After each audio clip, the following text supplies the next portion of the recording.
네, 반갑습니다. 오늘 저는 예언자는 누구인가 라는 제목으로 하나님께서 우리에게 주신 인사이트를 전가하고자 합니다. 사람은 온 길이 있고 갈 길이 있습니다. 그 길은 하나님이 정하시는 길입니다. 그 길은 철새의 항로보다 더 정확합니다.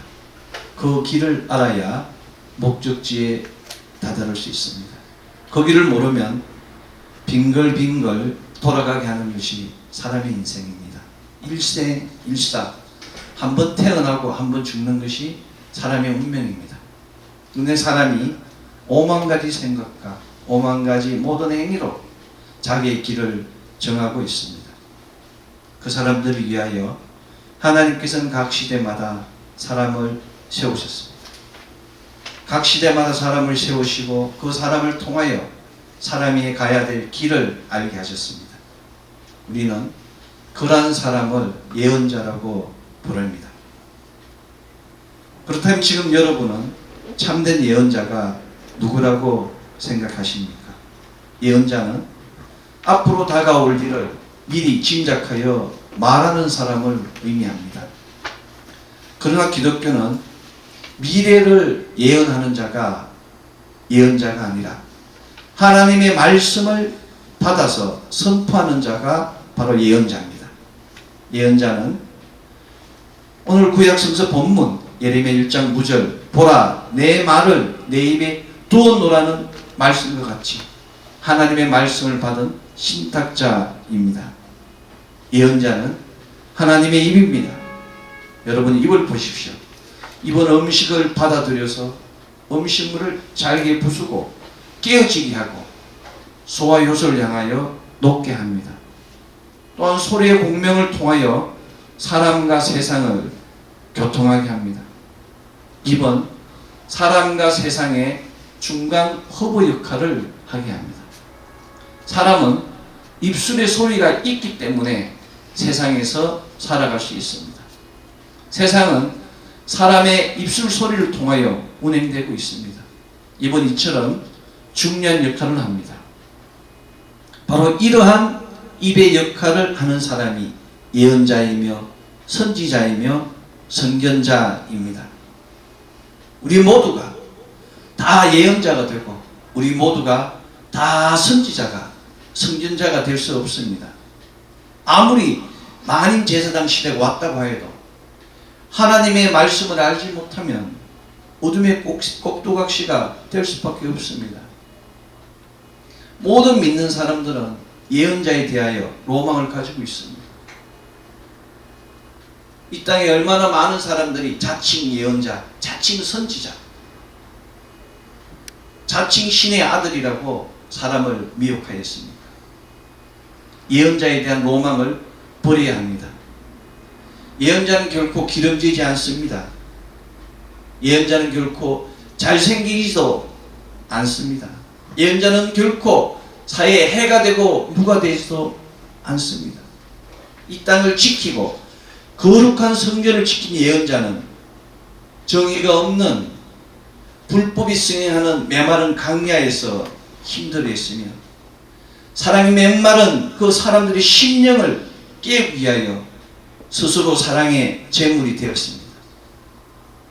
이 땅의 미래를 선포하던 예언가들은 스스로 아굴골짜기를 향하여 달려나아갔으며 패망의 수도 예루살렘의 거리에서 메시아의 도래를 선포하였습니다.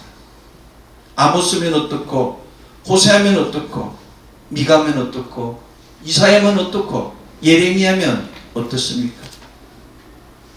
이 사람들의 공통점은 스스로의 부를 취하지도 않았고 스스로의 정욕을 태우지도 않았으며 스스로의 가정을 위하여 어떠한 일도 하지 않았다는 점입니다.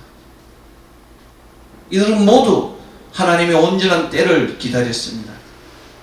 왜냐하면 예언자는 오직 하나님의 입에 불과하기 때문입니다. 입은 생각이 없습니다.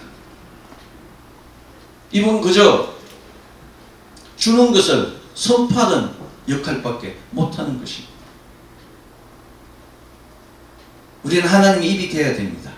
아멘. 우리는 잘못된 사람과 잘못된 세상을 잘게 부수고 잘게 깨어지게 하고 녹여지게 하는 입의 역할을 하도록 택하심을 받고 부르심에 응답한 하나님의 사람입니다. 우리는 세상과 하늘, 교회와 세상, 사람과 하나님 사이를 연결하는 십자가의 도구입니다. 우리는 참된 하나님 입이 되기 위하여, 참된 십자가의 도구가 되기 위하여 하나님께서 올리신다라는 이름의 예레미야 선지자와 같은 그런 예언자가 되어야 됩니다. 예레미야는 아주 겸손한 사람이었습니다. 예레미야는 나는 아이라 말할 줄 알지 못하나이다 라고 고백할 정도로 겸손한 사람이며 마음이 여리고 눈물이 아주 많은 눈물의 선지자였습니다. 그러는 예레미야는 왕이나 사제나 거짓 선지자들을 대할 때는 마치 사자와 같이 호랑이와 같이 용감했다고 담대했다고 성경은 전가하고 있습니다.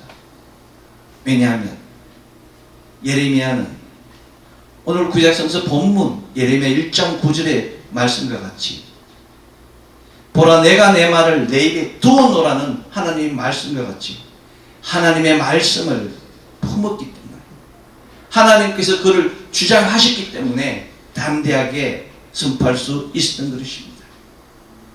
예레미야는 내가 가로되 슬프도소이다 주 여호와의 보소서 나는 아이라 말할 줄을 알지 못하나이라고 고백할 정도로 너무너무 겸손한 사람이었습니다. I do not know how to speak. I'm only a child. 나는 아이에 불과하다고. 무슨 말을 할지 아무것도 알지 못한다고 고백할 정도로 겸손한 사람입니다. 그래서 하나님께서는 이 사람을 들어서 사용하여 주시는 것입니다. 우리 안에 있는 것을 내려놓고 비우고 하나님께 의지할 때, 하나님만 바라볼 때 하나님께서 사용하여 주시는 것입니다.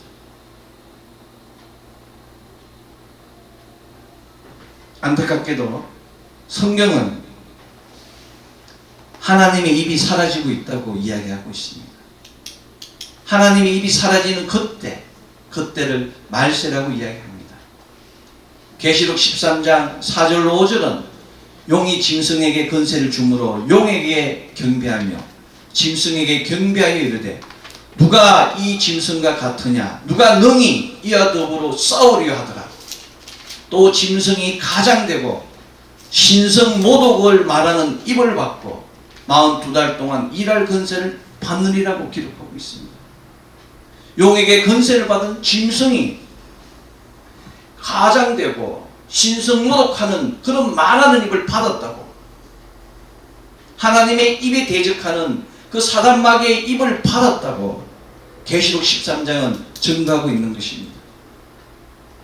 용으로부터 권세받은 이 짐승의 입이 바로 하나님의 입을 대적하는 옛 뱀의 입입니다.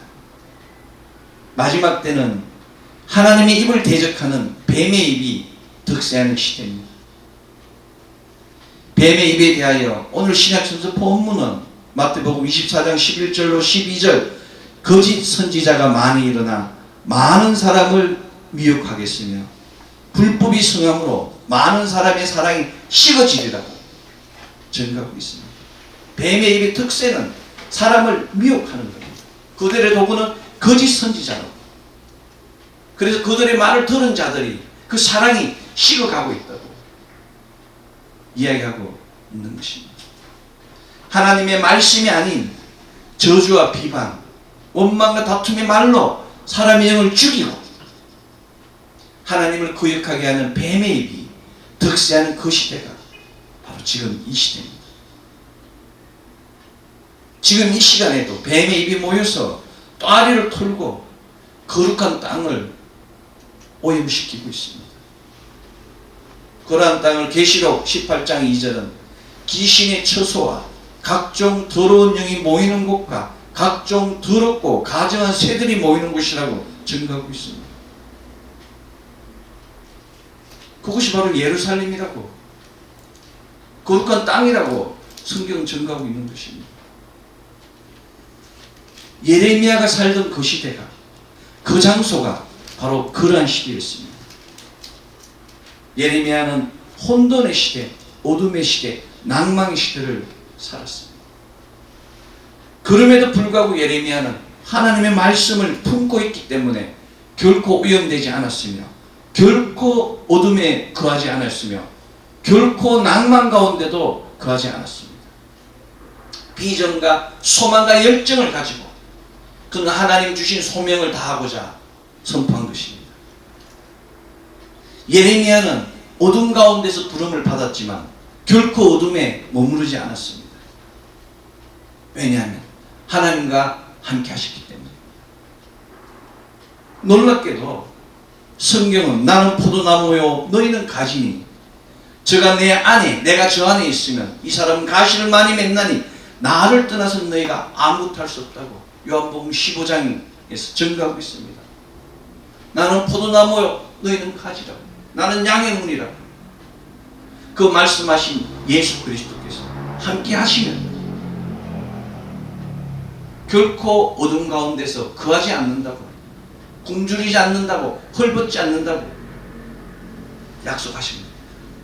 그래서 우리에게 소망이 있는 것입니다. 아무리 시대가 예레미야 시대와 같이 낭망의 시대, 혼돈의 시대, 어둠의 시대일지라도 또다시 일어설 수 있다고 예수님께서 약속하신 것입니다. 엔 그리스도, 곧 그리스도 안에 있으면 모든 것이 해결됩니다. 주님은 들깨들이 들끓는, 이리와 늑대들이 들끓는 그 한량한 강야에 우리를 혼자 걸어가게 하지 않으십니다. 주님은 나무 한 건 없는 벌거숭이 산 꼭대기일지라도 혼자 울게 하지 않으십니다. 주님은 빛이 없는 절대 어둠의 골짜기 속에서도 혼자 두려움에 떨게 하지 않으십니다. 그분이 바로 우리의 예수 그리스도, 우리의 주님이십니다. 우리 곁에는 언제나 예수 그리스도가 계십니다.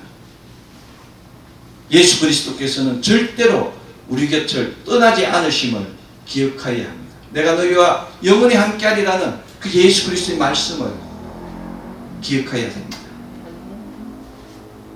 예레미야는 혼돈의 시대를 힘들게 살았지만 그는 일평생 복 있는 사람이었습니다. 왜냐하면 예레미야는 그를 부르신 하나님을 만났기 때문입니다. 나는 아무 말도 할 수 없는 아이와 같은 존재라고, 아무것도 아니라고 고백하는데도 불구하고 들어 사용하시는 하나님을 만났기 때문에 복이 있을 수밖에 없는 것입니다. 예레미야의 삶은 실로 고달프고 힘들어했지만, 예레미야의 사역 역시 힘들고 고달팠지만 그는 언제나 하나님 안에서 모든 위로와 안식을 받았습니다. 그것이 바로 하나님이 주시는 세상에 알지 못하는 기쁨과 평화인 것입니다. 예레미야는 언제나 하나님과 함께 하셨기 때문에, 하나님 앞에 서 있었기 때문에 끝까지 달려갈 수 있었습니다. 어느 시대나 현실은 슬픔입니다.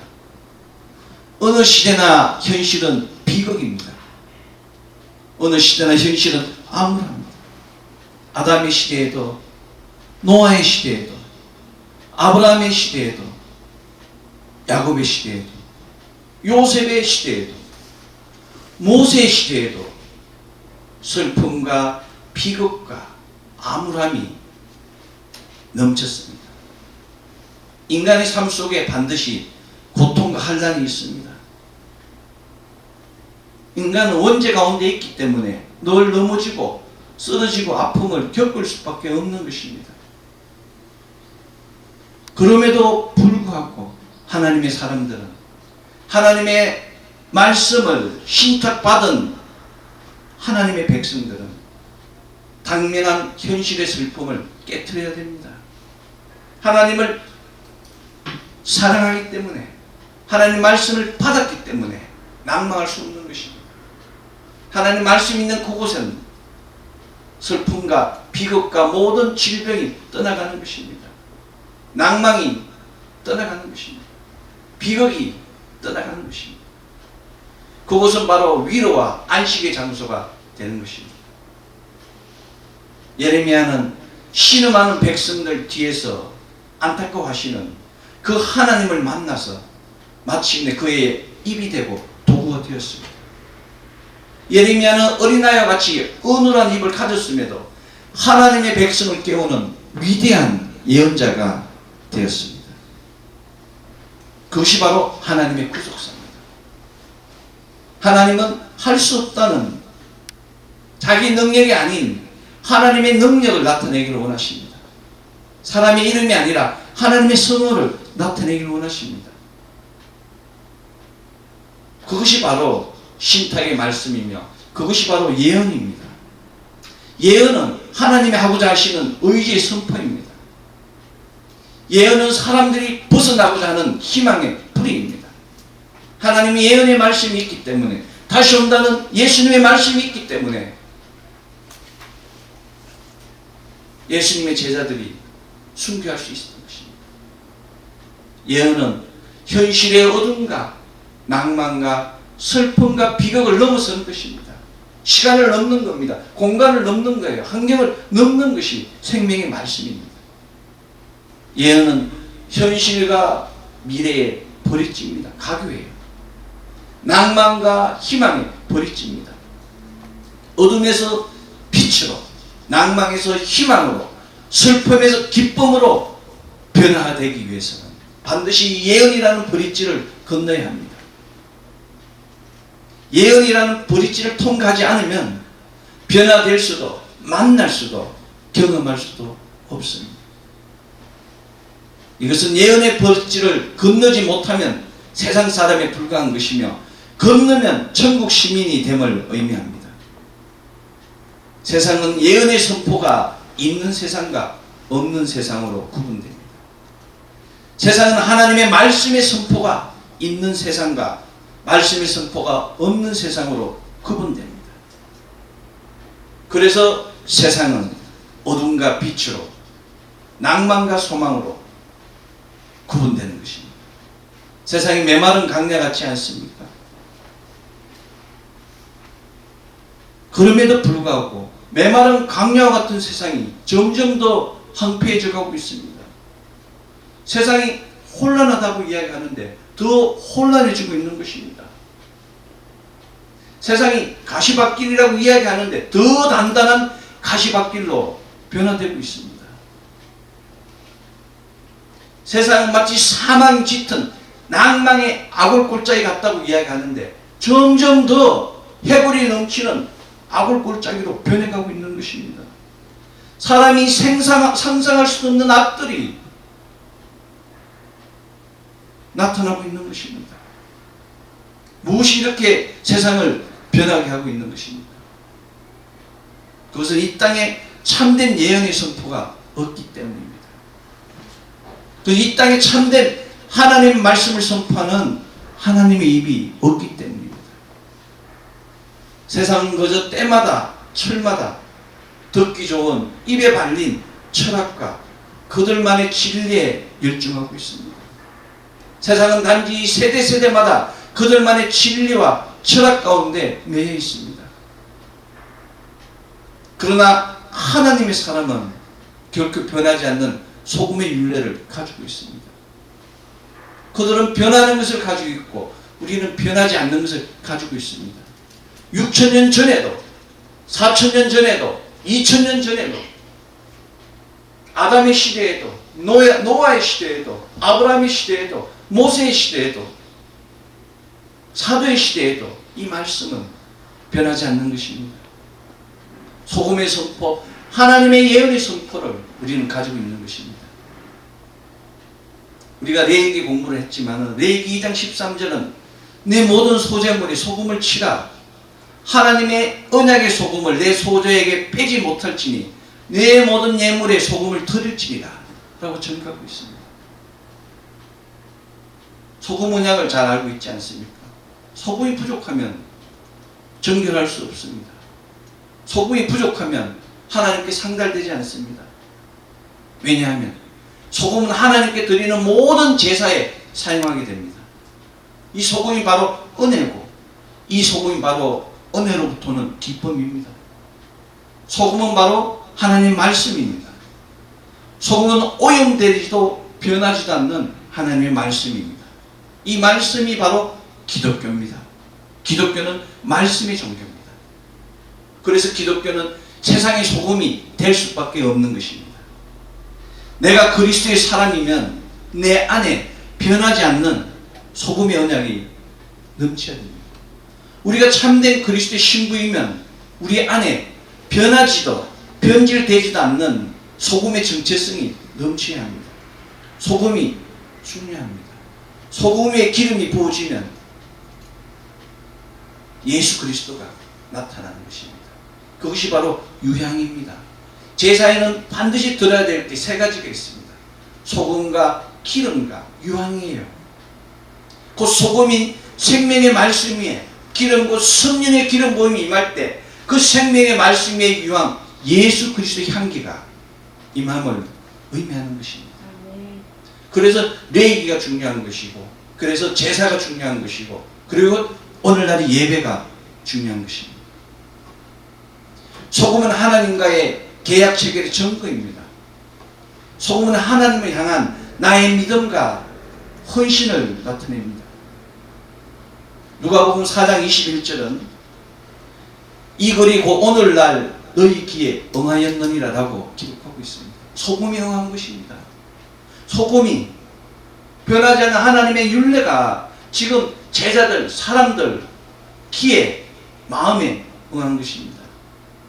다시 말씀드리면 우리 안에 소금이 있을 때 그리스도의 선포의 말씀이 우리 귀에 임한다는 것입니다. 많은 땔감이 있어요. 그게 뭡니까? 작은 물씨가 떨어지는 것입니다.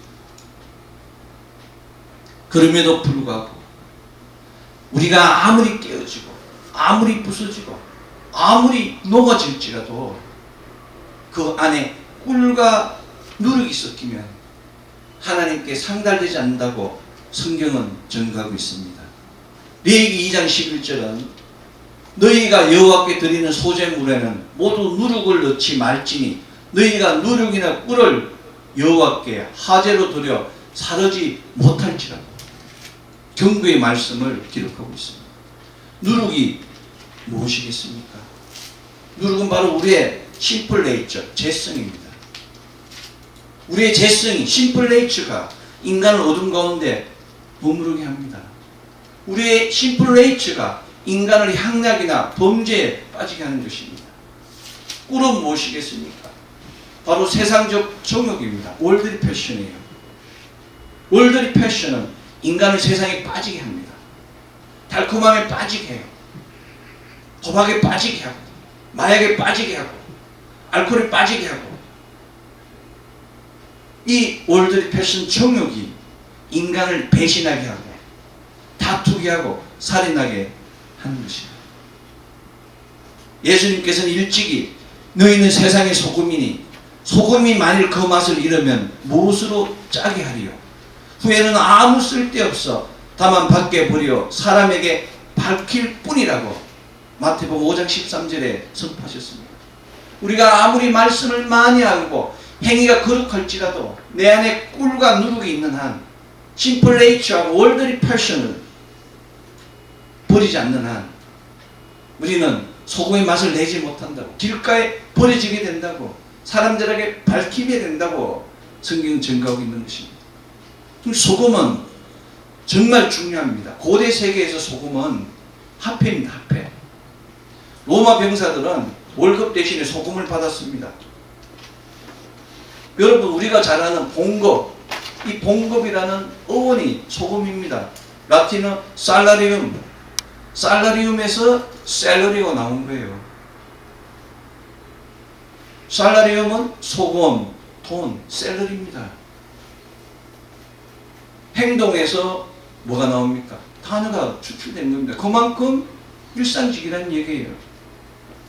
예수 그리스도께서 마태복음 5장 13절에 말씀하신 그 소금이, 우리가 하찮게 여기는 그 소금이 대단히 귀중하고 값비싼 물건이라고. 그리고 너희는 세상의 소금이라고, 우리가 세상의 소금이라고 말씀하셨습니다. 너희는 세상의 빛이라고 우리에게 말씀하신 것입니다. 소금 위에 성령이 임하면, 기름 부어지고 유황이 임하면 바로 빛이 되는 것입니다.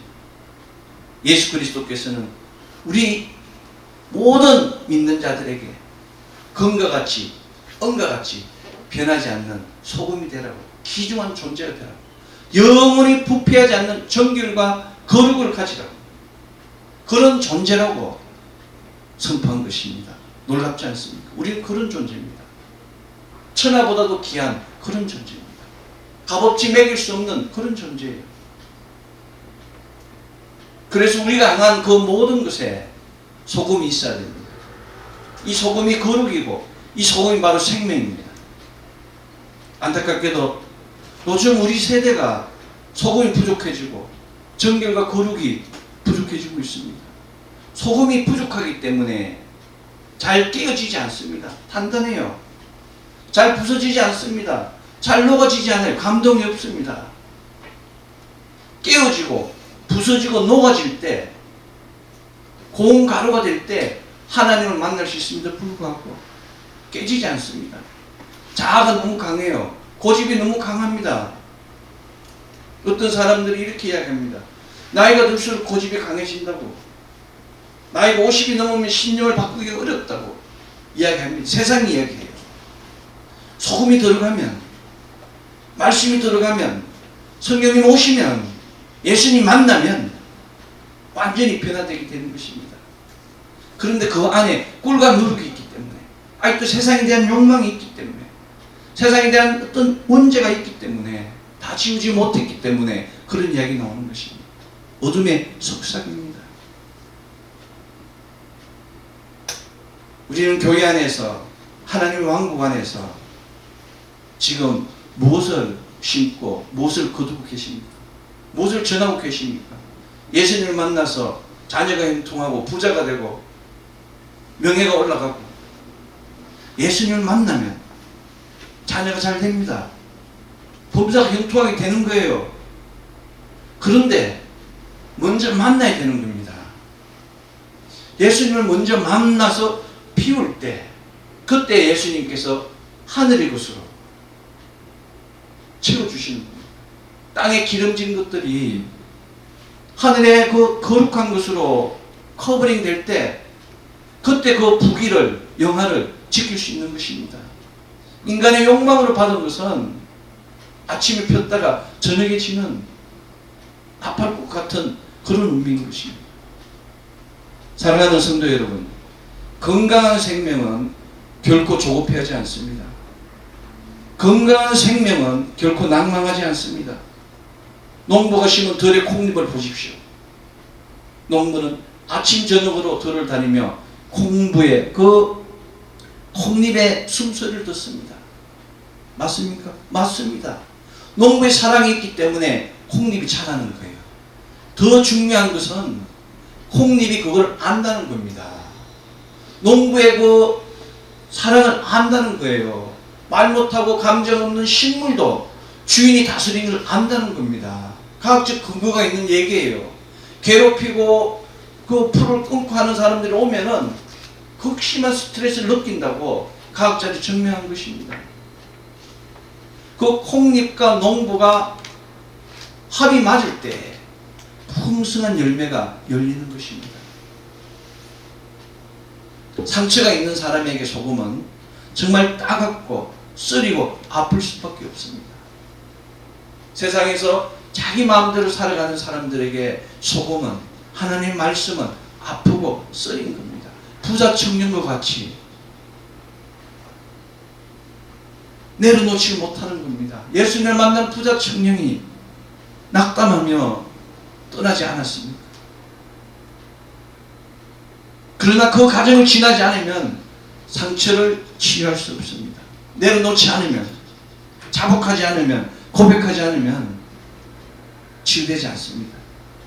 우리가 말씀 안에서 깨어지고, 말씀 안에서 부서지고, 말씀 안에서 녹아지는 고통을 당할 때에 비로소 더 큰 고난의 문을 넘을 수 있는 것입니다. 마지막 심판의 때를 넘을 수 있는 것입니다. 영원한 벌이라는 뜨거운 불못 속에 그 심판을 넘을 수 있는 것입니다. 여러분 인생을 생각해 보십시오. 젊을 때 성실하게 일한 사람들은 노후가 편안합니다. 여름에 열심히 일한 농부는 가을에 풍성한 추수를 맺을 수 있는 것과 마찬가지입니다.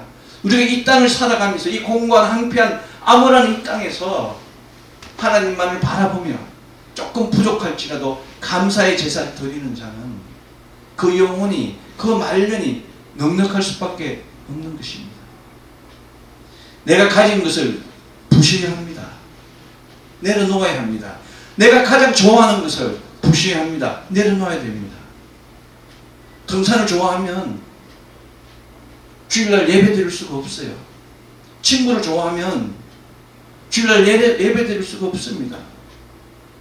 좋아하는 것을 내려놓고 더 좋은 것을, 변하지 않는 것을, 가장 고귀한 것을 구해야 되는 것입니다. 이것이 바로 하나님 우리에게 원하시는 길입니다.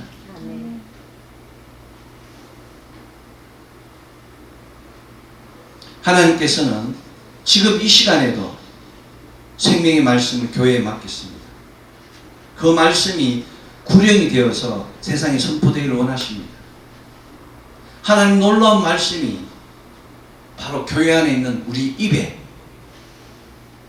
충만한 것입니다. 내 말을 내 입에 두어놓으라고 선포한 그 예레미야 1장 9절의 말씀과 같이 하나님의 말씀이 우리 입술에 있는 것입니다.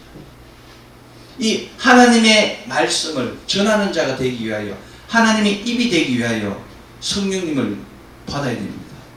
사도행전 2장 17절 말세에 내가 내 영으로 모든 육체 위에 부어주리니 너의 자녀들은 예언할 것이요 젊은이는 환상을 보고 늙은이는 꿈을 꾸리라는 말씀과 같이 모든 사람에게 마지막 때에 모든 육체에 부어주시겠다고 말씀하셨습니다. 아멘으로 하답하고 받은 자도 있고 싫다고 떠난 자도 있고 받아서 버린 자도 있습니다. 그 결과는 자기가 다음 세대에 갔을 때 우리의 호흡이 끊어지는 순간에 알게 되는 것입니다. 지금 이 시간에도 하나님 영이 우리에게 불처럼 바람처럼 생수처럼 부어지고 있습니다. 성령님을 인정해야 됩니다. 성령님 환영합니다. 성령님 인정합니다. 성령님 모십니다. 성령님 의지합니다. 하나님 모입니다.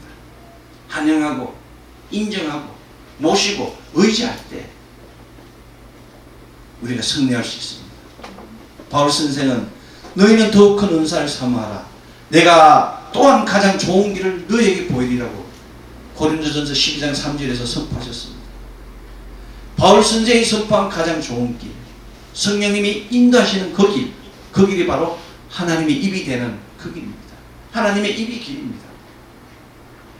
어둠의 공격으로 잃어버린 이 가장 좋은 길, 성령님이 인도하시는 함께 하시는 그 길, 하나님이 참으로 원하시는 그 길, 하나님의 입이 된 참된 예언자의 길을 찾아야 됩니다.